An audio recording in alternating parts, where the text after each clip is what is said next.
Wait, I'm not ready. I don't feel prepared for this moment.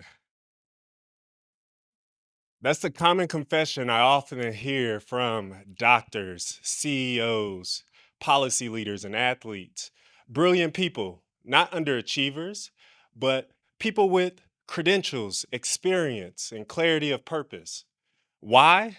Because they're playing an invisible game. One no one teaches, one where the rules are hidden, the culture is often coded, and access is selectively granted. It's not about ability, it's about being allowed in. I've spent my career helping leaders unlock their potential. Healthcare executives, entrepreneurs, community advocates, those who are called to lead with impact. And I've noticed something across all industries, a pattern. An athlete second guesses their talent in the biggest moment of the biggest game. A young administrator identifies an inequity in patient data, but fears speaking out because they don't want to be seen as radical. A first generation college student in their first role rewrites emails 5 times to sound professional enough. A client whispers, I feel like I'm faking it. This is not just doubt, it's a symptom, a consequence of you playing by rules you were never handed. And I have a confession. I've been all of these examples. And it doesn't just happen early in your career, it happens even after you've accomplished everything. Take Albert Einstein. Years after publishing the theory of relativity, after his Nobel Prize, after revolutionizing science, he wrote this in a letter. The exaggerated esteem in which my life's work is held makes me ill at ease. I feel compelled to think of myself as the involuntary swindler. Let that sink in. Einstein, the symbol of genius, feared being exposed as a fraud. He didn't doubt the science, he doubted whether he deserved the recognition. And that's the insidious nature of imposter syndrome. It comes even after the success. Just ask 4 time NBA champion and unanimous MVP Steph Curry. It doesn't care about your resume, it grows in environments you were never meant to belong. And nothing reminds you you don't belong quite like politics does. And politics is often painted as something shady or manipulative, but at its core, organizational politics are how decisions are made, how trust is earned, how power flows, and how influence moves in organizations when no one's writing things down. The problem? People don't get taught how it works, especially those who are not born into it. So when you're excluded from the conversations that shape outcomes, and the rules are invisible, you don't just question systems and power, you start questioning yourself. That's why cultural intelligence must matter to you. It's not enough just knowing about your organization, you must understand it to its core.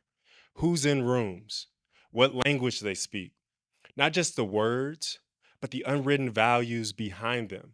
Cultural intelligence is a local knowledge, a deep understanding of a person, group, or place. For example, in this boardroom, the decisions are made before the meeting even starts. It's not a theory, it's important context. And if you want to do more than just survive systems, that context must be non negotiable because showing up with skills and talent is one thing, showing up with context, now that's power. So here's what I've come to believe: imposter syndrome isn't always internal. It's also a rational response to exclusion. It's not a lack of belief, it's a lack of access, context, and clarity. So here's the shift: leadership isn't a performance, it's a practice. We don't need more people trying to be leaders, we need more people training to lead. That's how we make it sustainable, that's how we make it equitable. In my work with leaders, I start with what I call the leadership base. Not your resume, not your title, but with what grounds you, your identity, your values, that internal compass that guides you and helps you lead in rooms that get loud and uncertain. We're often taught to lead with purpose, write a mission statement, start with why, as if that's where every leadership journey begins. But in doing so, you skip over something far more foundational, your identity. Because if you don't know who you are, you're likely to attach your purpose to someone else's expectations. Again, you're likely to attach your purpose to someone else's expectations.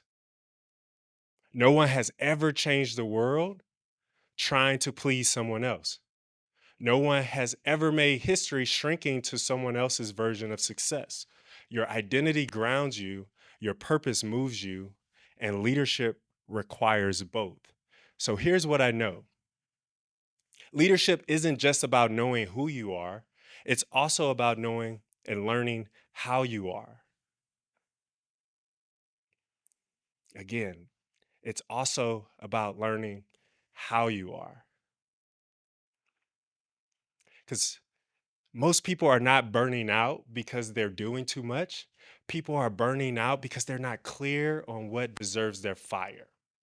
And that fire is absolutely necessary because it provides the light that guides your path. Busy doesn't mean effective. The standards you uphold will always matter more than the goals you chase. Motivational speaker Inky Johnson once said, "It's not that you don't got what it takes, it's that you don't recognize it's going to take all that you've got." And that line hits different when you've trained, when you've prepared, when you've shown up again and again, only to wonder if you still belong. It's not about doubt. It's about recognizing that real leadership demands everything: your time, your energy, your uncode switched voice, and your identity. It requires your courageous authenticity. Because if you're not grounded in who you are, the pressure will devour you. It's not about doing more, it's about doing what matters consistently. You have to do more than just want it, you must deserve it. You must control what you can control and finish what matters. You must first be who you really are to have what you really want. And that's when your confidence will begin to grow. And confidence, like fear, isn't something you're born with. Confidence is something you build through preparation and clarity. Confidence is built when you confront that inner critic and prepare with your whole self, grounded, clear, and intentional. Not through perfection, but through the type of preparation that honors your identity and your discipline. That's when the pressure will begin to disappear and even doubt can't keep up.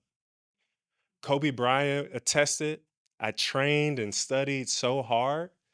By the time the game comes, I've already won it in my mind." And that's what I want for every leader that I coach. Not just a seat at the table, nor to just belong, but the courage, context, and clarity to reshape it. Not to perform, but to win, to lead boldly, purposefully, relentlessly. Because when we teach people and name the invisible game and help people see it and play it without losing themselves, we don't just change careers, we change systems, we change lives. That's how we lead. Thank you.